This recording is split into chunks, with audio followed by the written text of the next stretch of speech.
Bonjour Franck, je suis heureuse de te recevoir aujourd'hui sur la chaîne Soignant Gagnant. Bonjour. Je vais vous présenter Franck Legros. Je suis souriante jusqu'aux oreilles parce que je suis heureuse de le retrouver, Franck.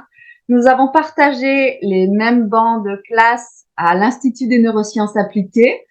Franck, j'ai cherché quelques qualités pour définir Franck. Franck qui est un de mes confrères, un de mes collègues. Franck, c'est la douceur, l'apaisement. Il est artistique, attachant, bûcheur, captivant, communicatif avec le corps et le mouvement, on le verra tout à l'heure. Il est discret, mais il prend tout l'espace. Il s'exprime avec le corps et l'esprit. Il partage, il est inspiré et inspirant, novateur aussi, prêtre. C'est une caractéristique pas commune, prêtre, qui est sorti du ministère et il réalise de grands actes auprès d'hommes et de femmes pour les accompagner à aller bien grâce au mouvement, parce qu'il va vous le dire tout à l'heure, le mouvement, c'est la vie. Il va vous partager des grands points pour avancer et dépasser tous les blocages pour pouvoir être pleinement soi, être pleinement dans l'estime de soi, dans l'amour de soi et la pleine confiance en soi, et puis avancer. C'est bien ça, Franck? Oui, c'est ça, l'avancée, c'est le premier mouvement naturel qu'on apprend à un enfant, à quatre pattes d'abord et ensuite sur nos deux pieds. Voilà, je vais laisser la parole à Franck qui va se présenter et je suis vraiment très heureuse de moi aussi vous le présenter, qu'il soit là à mes côtés aujourd'hui. Merci beaucoup Sylvie, moi je suis aussi très heureux de pouvoir coopérer avec toi là sur cette émission et sur ta chaîne. Comme l'a dit Sylvie, je suis un amoureux du mouvement depuis l'âge de 9 ans parce que j'ai commencé la danse à 9 ans. J'ai eu ensuite ma médaille d'or à l'âge de 18 ans, puis j'ai été professionnel au Jeune Ballet de France à Paris, puis ensuite à l'Opéra Düsseldorf. Et la danse m'a toujours accompagné, y compris lorsque je suis devenu prêtre en l'an 2000. Et j'ai été prêtre pendant, en tout cas dans le ministère pendant 20 ans. Et pendant ces 20 années, je peux dire que ce qui m'a le plus passionné, c'est d'accompagner les gens et les groupes, mais l'accompagnement, ça c'est clair. Et puis aussi de créer artistiquement des spectacles, parce qu'en fait, en créant artistiquement des spectacles, j'accompagnais aussi les gens, que ce soit des ados, des enfants, des adultes, et je les voyais évoluer, grandir, travailler sur l'estime d'eux-mêmes aussi. Quand on voit un ado complètement introverti s'épanouir parce qu'il ose habiter son corps, c'est pour moi quelque chose d'extraordinaire. Donc voilà, j'ai vu ça, et puis chemin faisant, j'ai considéré que je ne devais pas rester dans l'église, ou que je devais continuer à vivre ce que j'avais à vivre autrement. J'allais dire dans un espace plus large. C'est comme ça que je suis devenu coach, où j'ai rencontré Sylvie, et maintenant voilà, j'accompagne avec ces paramètres-là, notamment celui du mouvement. Ouais.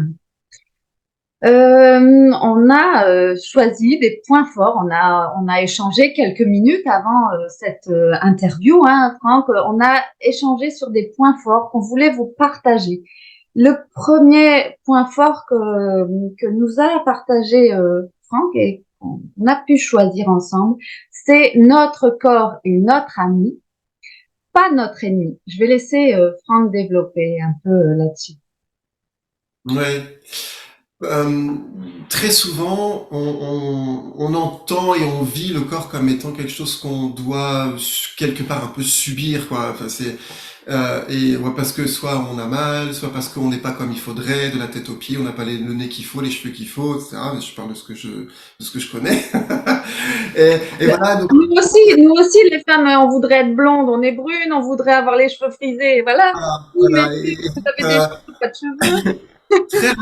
Très rarement, on rencontre des personnes qui disent, moi, je suis bien dans mon corps, j'aime mon corps, de la tête aux pieds, je suis heureux de l'avoir, etc. Alors, je parle pas après de quand il est impacté par la maladie ou quand il est impacté par la vieillesse, bien sûr, c'est d'autant plus compliqué. Mais, euh, mais mon grand message, c'est notre corps, y compris dans l'avancée en âge, y compris dans la maladie, est un ami parce il veut nous apprendre à accueillir ce que l'on est et nos limites, et apprécier ce que l'on est, y compris avec nos limites.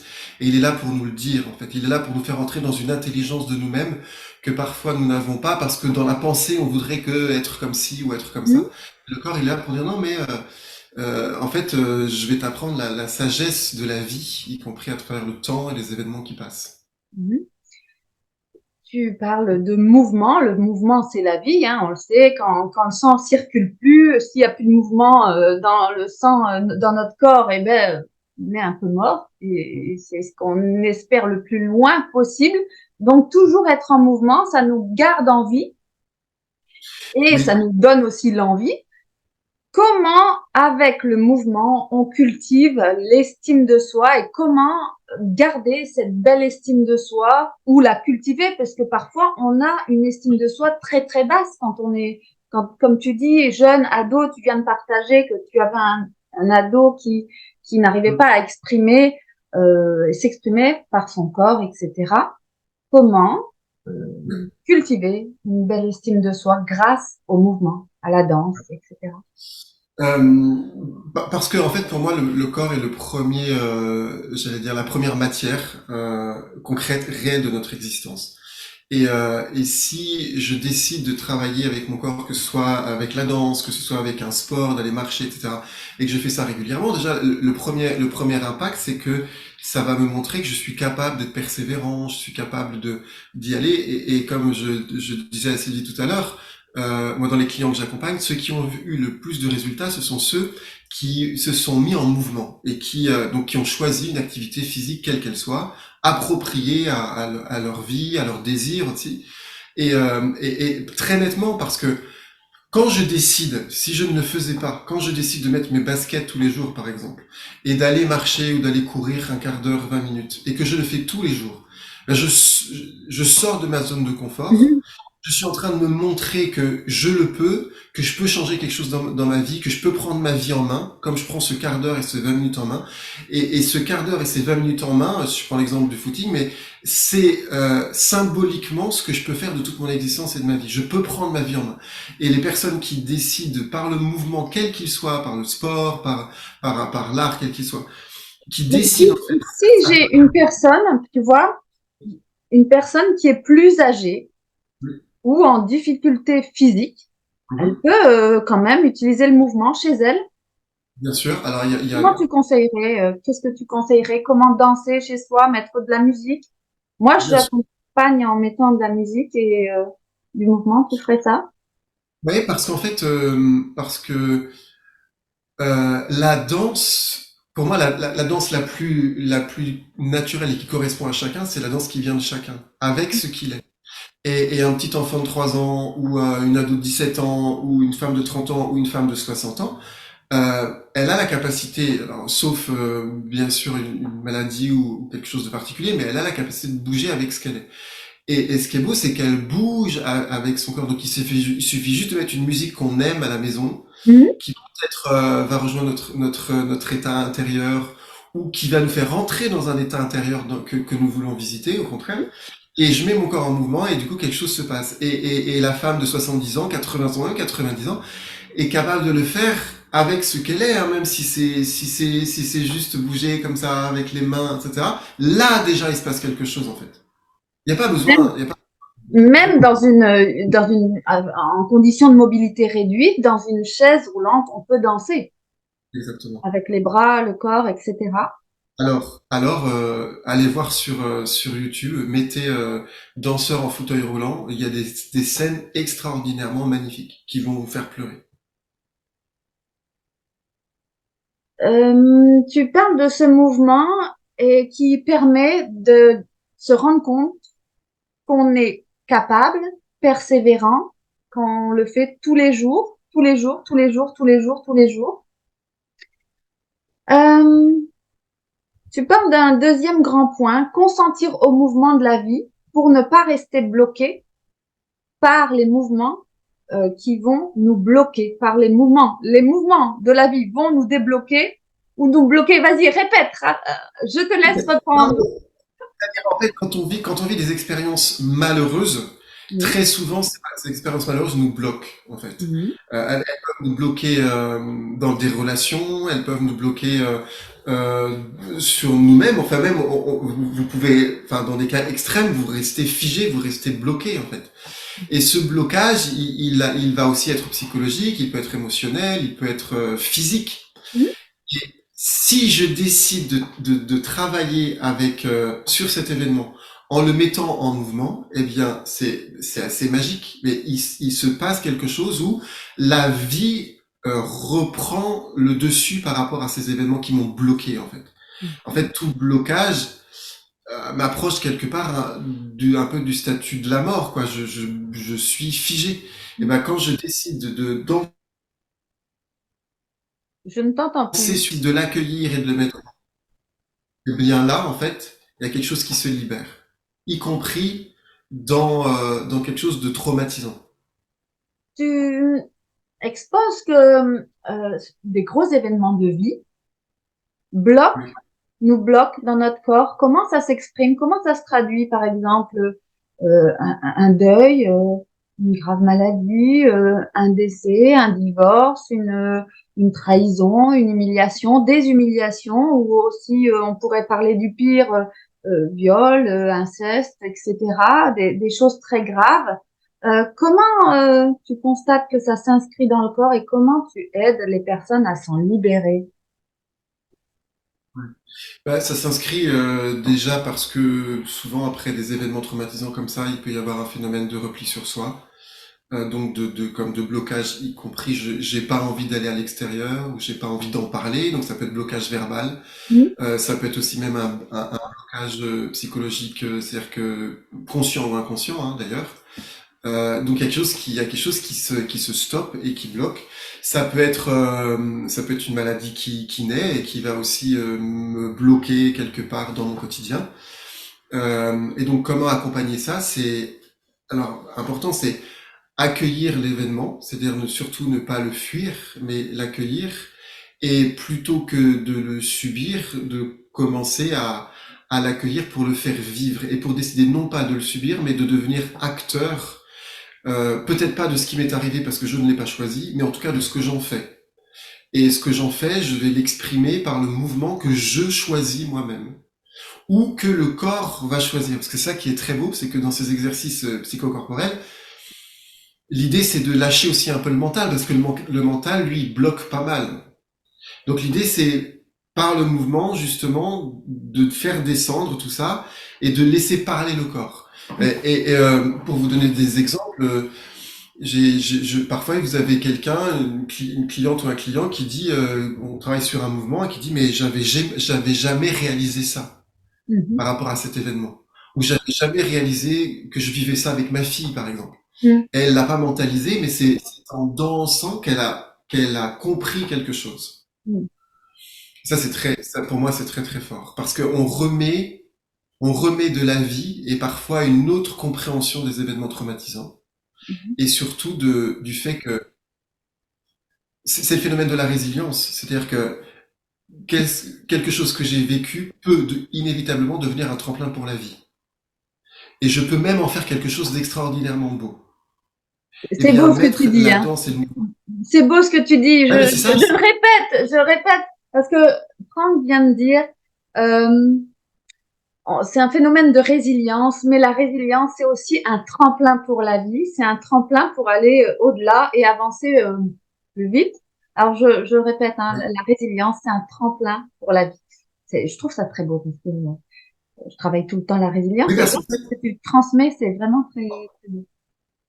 en fait, on est fait pour la vie. L'être humain est fait par la vie. Le phénomène de la résilience, c'est ça. C'est que de toute manière, même la pire des atrocités qui me soit arrivée, bon, moi, j'ai pas vécu de choses atroces et que j'en sois gardé, mais toutes les personnes qu'on peut connaître, eh bien, en fait, elles ont ce tremplin, ce phénomène de résilience parce que l'être humain est fait pour la vie.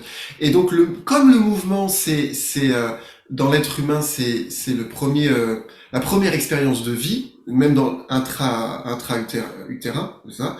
Eh bien, quand je consens au mouvement, je suis en train d'entrer dans un phénomène de résilience.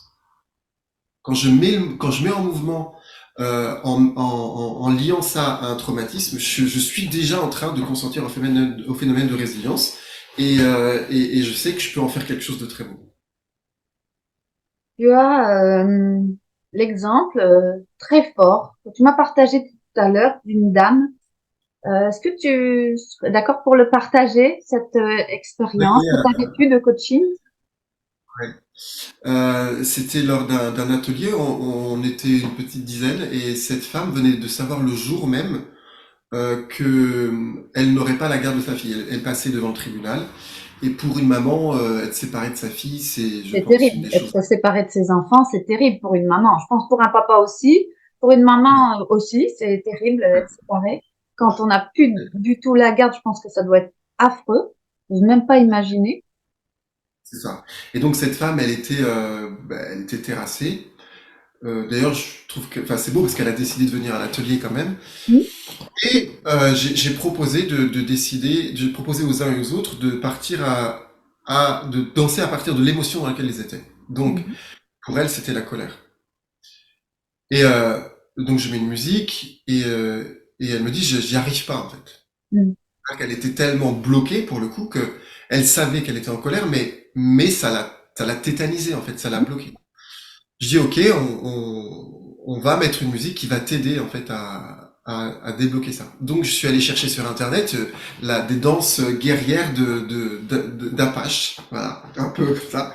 Ouais. Et et j'ai dit bah, à tout le groupe, bah, on va accompagner, je sais plus son prénom, mais aussi peu importe. On va l'accompagner dans cette colère. On va tous danser cette danse de guerrier d'Apache. Donc elle a fait ça, on a tous dansé, elle a dansé cette danse de guerrière et ça a libéré, donc elle s'est mise à libérer ses larmes, à pleurer et avec son corps à lâcher toute cette colère, cette déception, etc. qu'elle pouvait avoir.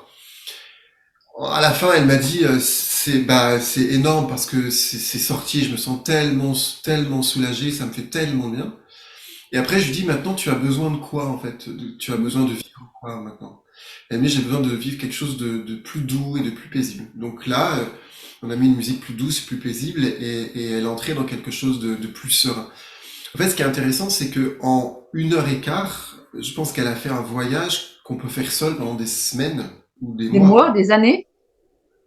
Et, Parce que et, parfois, on est bloqué dans la colère pendant des années. On rencontre des personnes qui sont bloquées dans la colère, mais 1 année, 2 ans, 3 ans contre enfin, tout le monde. Non, par rapport à leur agresseur ou à l'événement qui s'est produit.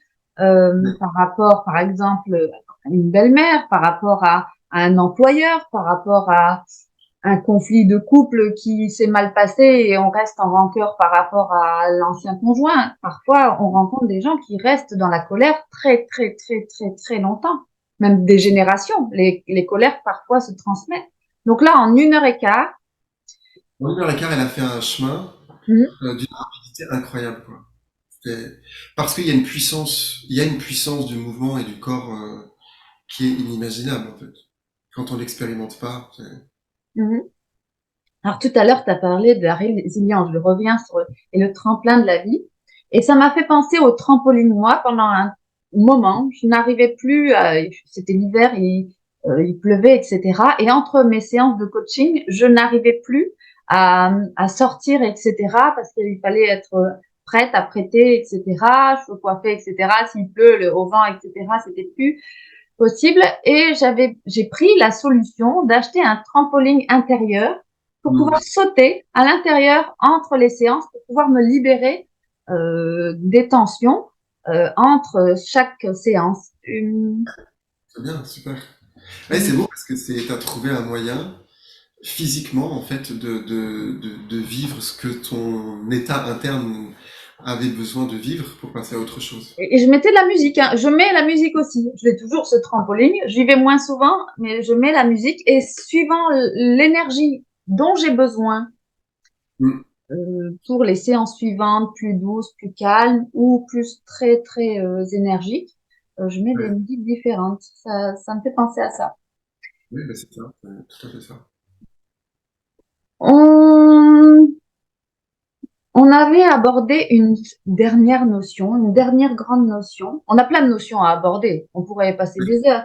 mais la dernière notion, c'est cette notion de progression, pas à pas, et aussi d'oser faire le premier pas pratiquement pour aller rencontrer soit des groupes avec Oui. d'autres pour sortir de son repli, Hmm.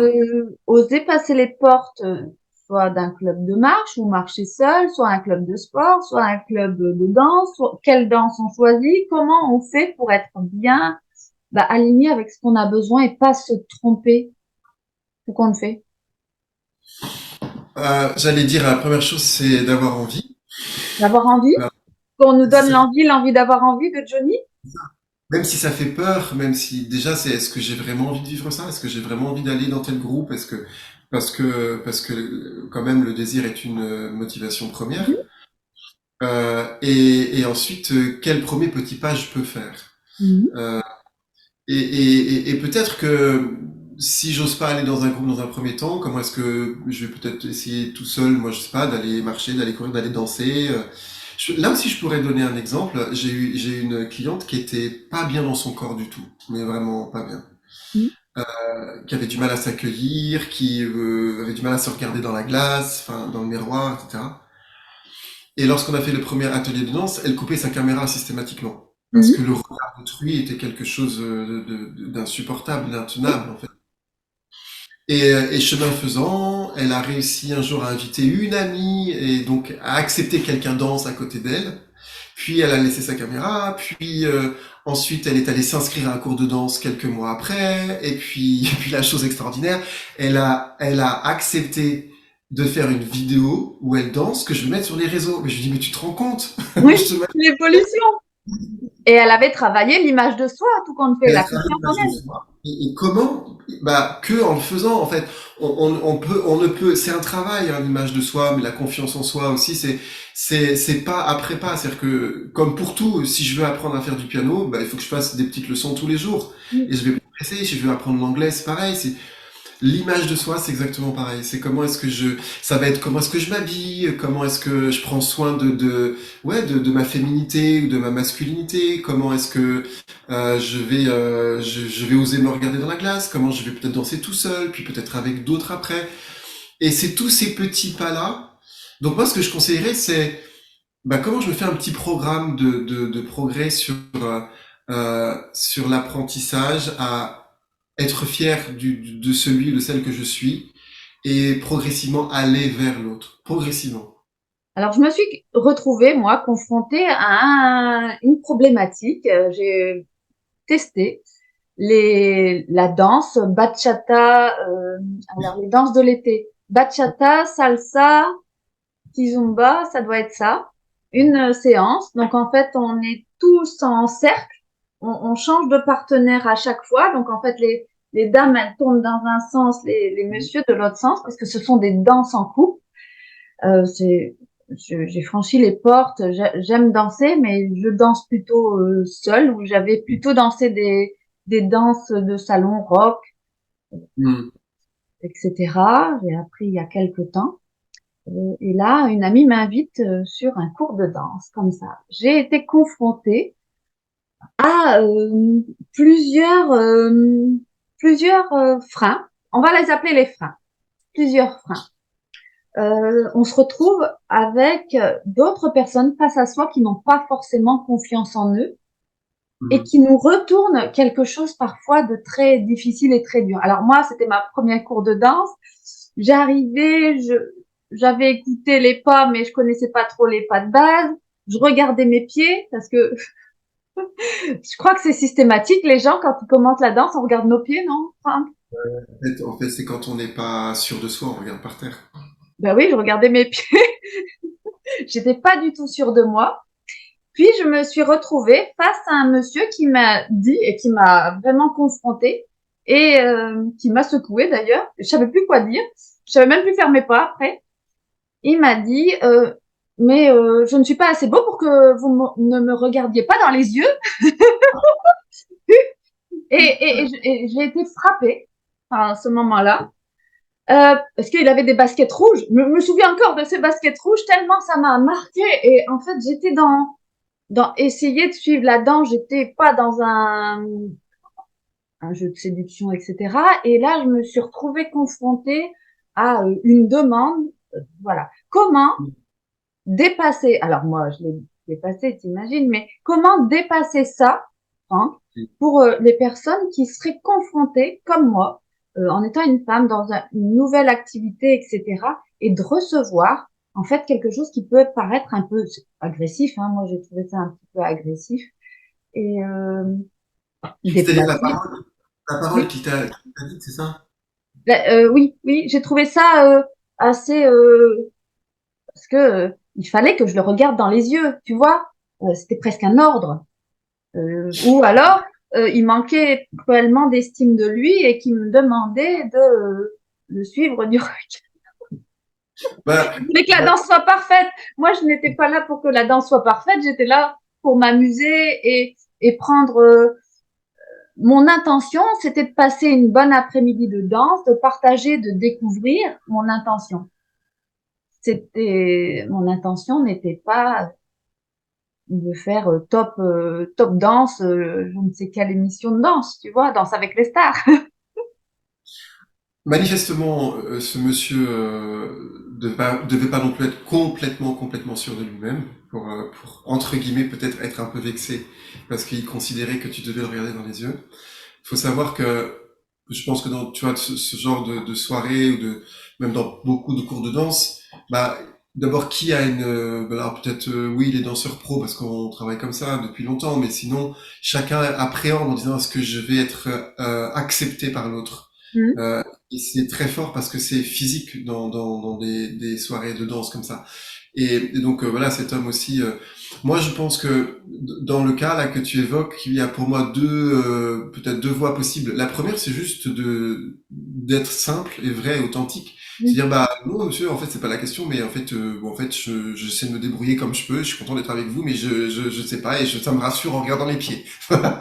Juste le plus simple possible. Et puis, Voilà, voilà. Je suis tombée sur des messieurs charmants hein, qui n'ont pas mis cette pression du tout, qui, euh, qui justement ont dansé avec moi et c'était très simple. Et c'était simple, comme tu dis, simple, facile.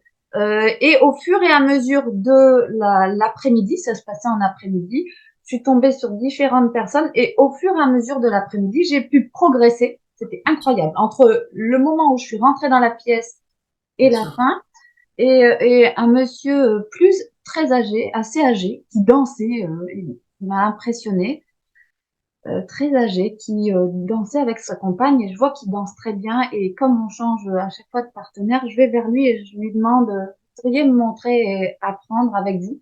Parce que j'avais remarqué que c'était vraiment très beau avec, c'était deux personnes âgées et il guidait vraiment bien sa partenaire. Ouais. Et là, il m'a expliqué dans la douceur que si je regardais le haut de ses épaules et voilà, que en fait j'avais plus besoin de regarder mes pieds parce que j'allais suivre son mouvement dans la danse. Et quand il m'a expliqué dans la douceur, calmement, etc., que en fait, bah, si je regardais le haut du corps, j'allais savoir suivre, mon corps allait suivre. Si je regardais le haut de son corps, et en fait ça s'est très bien passé. Mais c'est vrai que euh, si on manque un peu de confiance en soi, etc., on part en courant enfin, sur une première personne comme ça. Alors les premiers échecs, qu'est-ce qu'on fait? On les dépasse, Franck? Oui, les premiers échecs, je pense qu'en fait, il faut avoir beaucoup de sympathie à l'égard de soi-même, c'est-à-dire que se dire, bah ok, je me donne le droit de commencer, et donc je me donne le droit de rater. Et je donne le droit aussi aux autres de pas supporter que je commence. Et en fait, ça, je crois que c'est J'ai le droit important. d'être débutante. J'ai le droit d'être débutante. On a le droit d'être débutant. J'ai le droit d'agacer les gens, puis c'est pas grave, tout le monde a démarré, puis j'ai envie de m'amuser, donc je vais quand même y aller. Se donner l'autorisation, pour moi, c'est super important. Et puis si Oui, ce monsieur n'était pas content, il peut changer de partenaire, hein, c'est pas très oui, grave. oui, oui. Mais voilà. Mais se donner l'autorisation de pas être bon, se donner l'autorisation de progresser, mais juste, encore une fois, je dis, c'est possible si j'ai le désir. Si je me dis, bah ouais, j'ai envie de m'amuser, donc tant pis. Et puis voilà, puis le ciel va pas me tomber sur la tête. Et si je m'amuse, bah c'est bien, il y a d'autres s'amuseront avec moi et d'autres pas, c'est la vie, hein. Mhm. Ce regard des autres est très prenant hein, sur les personnes qui sont touchées par des traumas, le regard de l'autre. Tu as nommé un point qu'on n'a pas encore abordé, c'est quand le corps nous parle de vous. Ouais. Quand ce Oui, corps vous parle de vous. Comment, eh ben ouais. en fait, tu vois, je pense aux personnes que tu accompagnes, ils ont certainement besoin d'aussi aller en entretien d'embauche, etc. Et quand ce corps est pas libéré, ça parle aussi de leur trauma. On lit, il nous a dit, comme dans un livre ouvert. Tu m'as même cité une belle citation que je te laisse redonner. Le corps est un livre. Ouais, c'est ça, j'aime dire, c'est que le corps est un livre ouvert sur notre âme, en fait, sur notre intériorité. En fait, le corps est marqué par ce que nous avons pu vivre. C'est très net. On regarde les gens dans la rue, on est capable de voir si c'est quelqu'un qui a beaucoup souffert, si c'est Mm. quelqu'un qui... il y a le regard, mais il y a la posture aussi, il y a Oui. tout ça, enfin, les épaules, enfin, tout ça, ça parle. Donc, Quel est le euh, conseil que tu donnerais, déjà le premier conseil, le premier petit pas dans la posture que tu donnerais euh, pour se très, très, sentir, allez, ouais, j'y vais. très clairement, c'est un conseil de pas que de danseur, mais si vous voulez vous sentir, parce que vous savez, Sylvie serait capable de le dire autant que moi, mais on sait que le cerveau va impacter, après il y a les émotions, mais va impacter le corps. C'est-à-dire si dans ma tête je suis pas bien, je vais être comme ça, mais on sait que l'inverse est aussi vrai, c'est-à-dire que votre corps va impacter votre cerveau. En fait, les deux sont liés. Mm. Si je mets un peu mes épaules en arrière et si je monte un peu le menton, je suis en train de dire à mon cerveau, non mais je tiens la route, je suis fier, Mm. etc.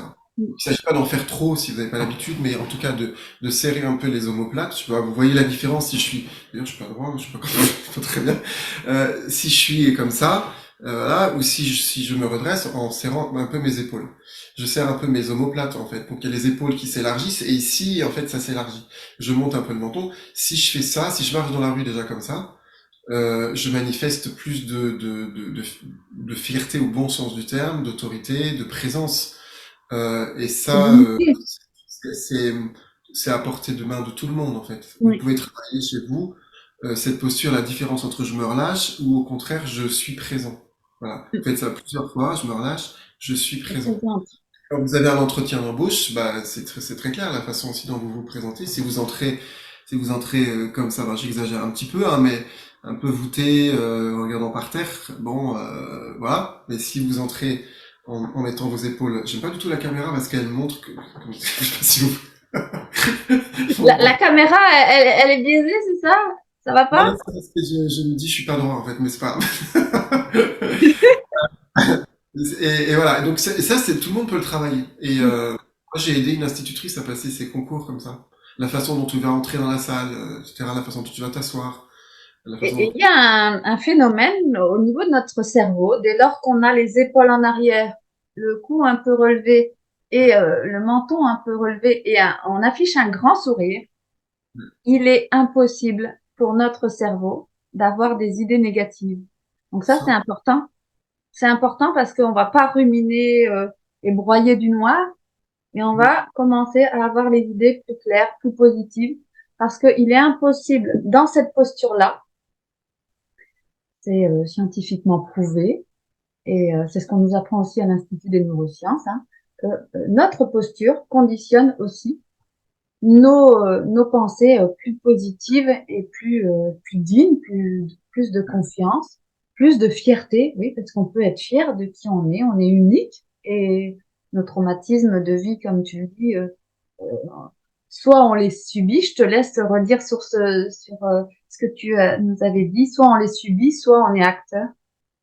C'est ça. Soit on subit nos traumatismes qui peuvent nous emprisonner pendant des années, voire des décennies, ou au contraire, on décide d'en faire quelque chose. C'est-à-dire qu'on les prend en main. Et là aussi, on va avoir, par ce phénomène de résilience, on va décider d'être auteur de notre vie. On va pas simplement être passif. On va pas. J'aime. Oui, les événements que nous avons vécus parfois nous ont été imposés, mais j'aime bien dire qu'on est, vous savez, il y a cette phrase qui parfois choque, mais qui dit on est responsable de ce qui nous est arrivé. Alors ça peut choquer parce que parfois on dit, bah non, je suis pas, si par exemple j'ai été violé, je suis pas responsable. Non, de fait, mais je suis responsable de ce que j'en fais. Mhm. Là, j'ai une part de responsabilité. Alors moi, j'aime dire, je n'ai pas à donner à un événement ou à une personne qui m'aurait blessé euh, un double pouvoir, ce que j'appelle le pouvoir de la double peine. C'est-à-dire qu'il y a le traumatisme, que ce soit un traumatisme professionnel ou que sais-je. J'ai un traumatisme et ce traumatisme, je l'entretiens mentalement pendant des années, des décennies. Donc c'est ce que j'appelle la double peine. C'est que j'ai le fait, la réalité, le fait du jour J, puis après tout ce que j'entretiens. Mais je peux avoir le fait et décider par ce phénomène de résilience d'en faire quelque chose et peut-être même d'avoir une vie encore plus extraordinaire à cause, ou voilà, j'ose pas dire grâce, mais en tout cas à cause de cet événement. Je pense à un événement parce que moi j'utilise l'image de, j'utilise une vidéo de Franck qui passe sur les réseaux, qui est passé beaucoup sur Facebook, etc. avec des commentaires. Bah, si l'Église c'est comme ça, alors je vais la détailler un petit peu. C'est Franck qui est dans une église, une grande église, et qui danse dans l'église. J'utilise cette vidéo pour montrer l'impact aux jeunes du fait qu'on peut déformer, détourner, on peut manipuler par simplement le changement d'un audio sur une vidéo. C'est fort parce que à chaque fois, les jeunes regardent la vidéo et me disent oh bah dis donc un prêtre dans une église qui danse sur une chanson, sur une musique. Alors c'est une musique un peu c'est une musique que tu définirais comment cette musique C'est détourné, c'est, on va dire que c'est une musique pas très catholique. C'est une musique pas très catholique, voilà.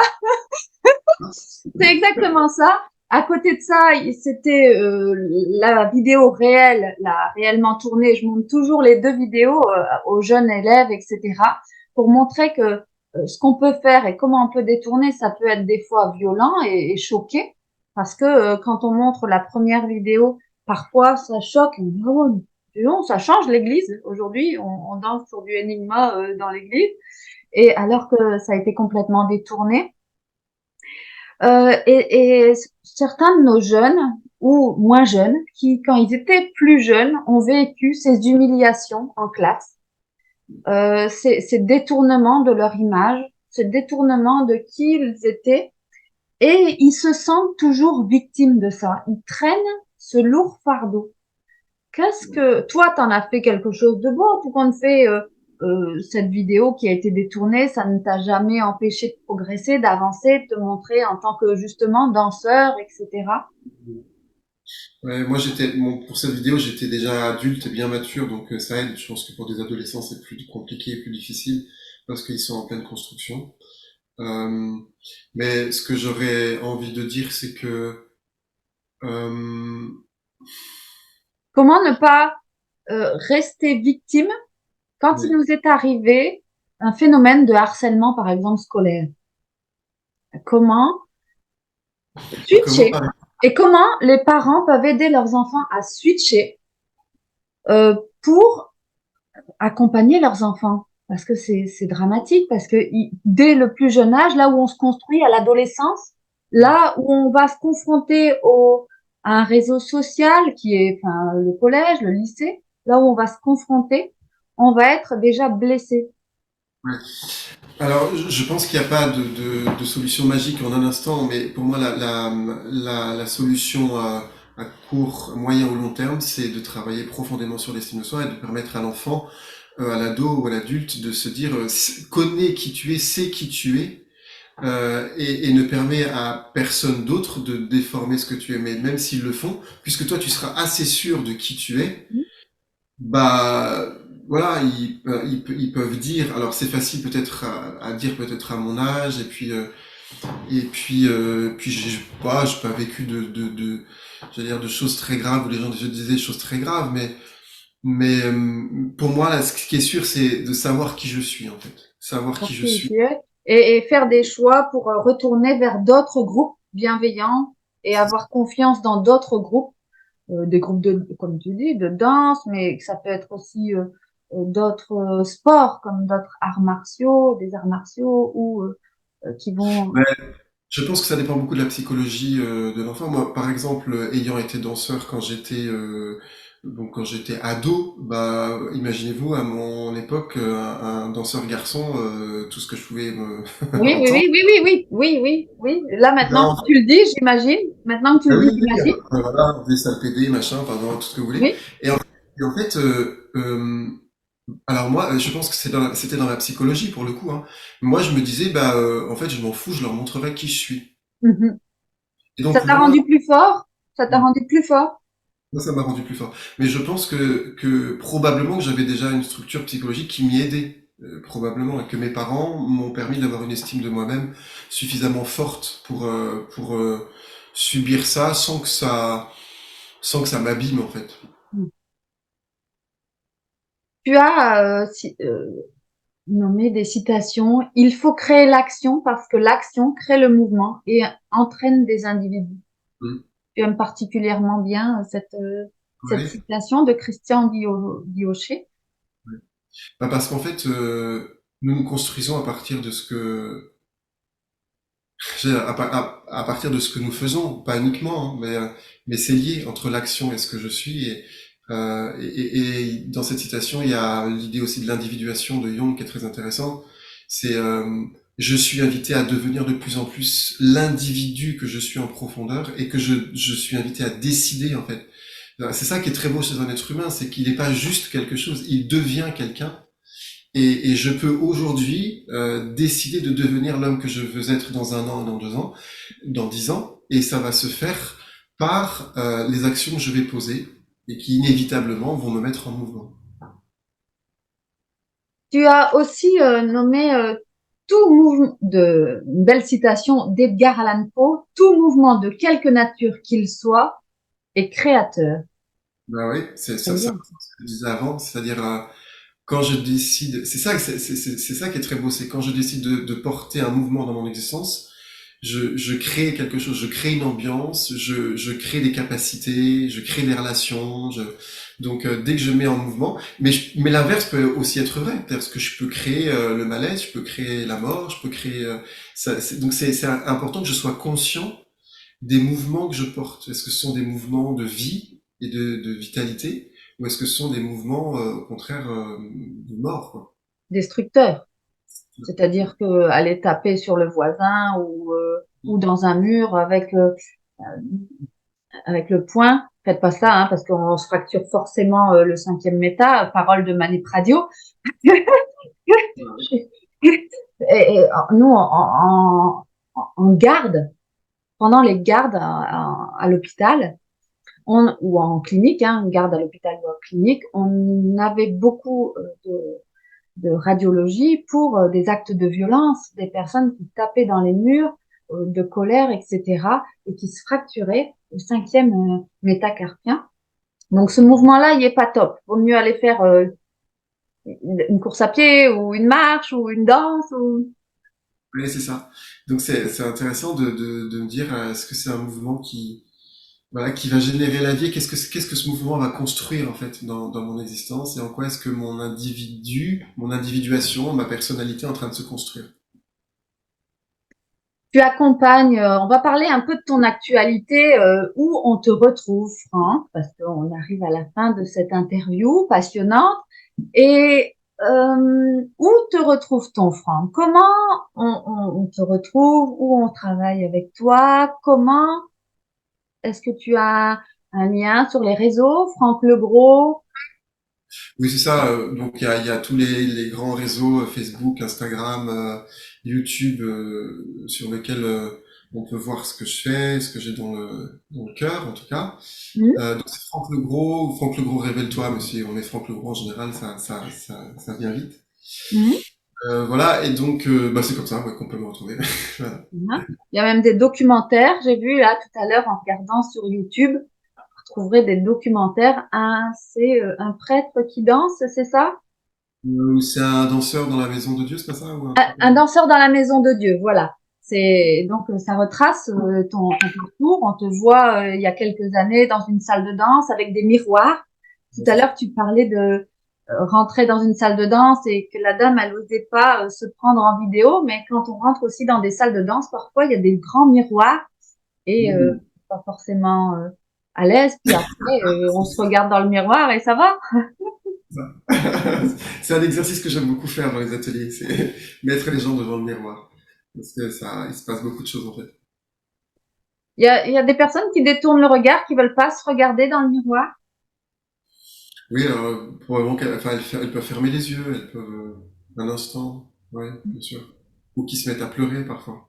Ça arrive très souvent, ça, quand on les met devant le miroir.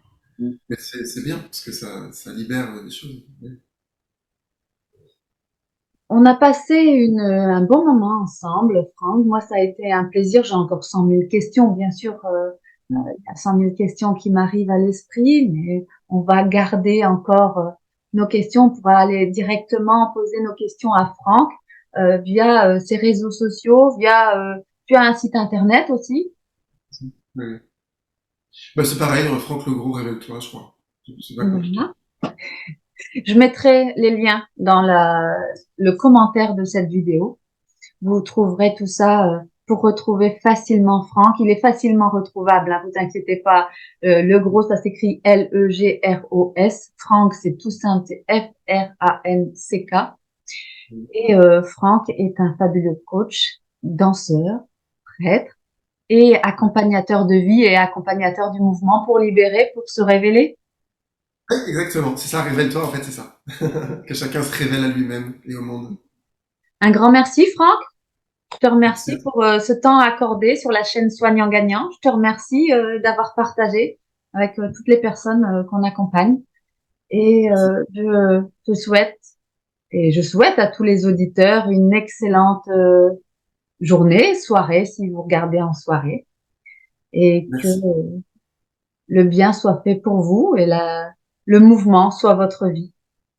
Tu terminerais par quoi? Quel mot de la fin tu donnerais, Franck? Juste, mettez-vous, consentez au mouvement de la vie. Consentez au mouvement de la vie, c'est beau. Voilà. Merci. Merci.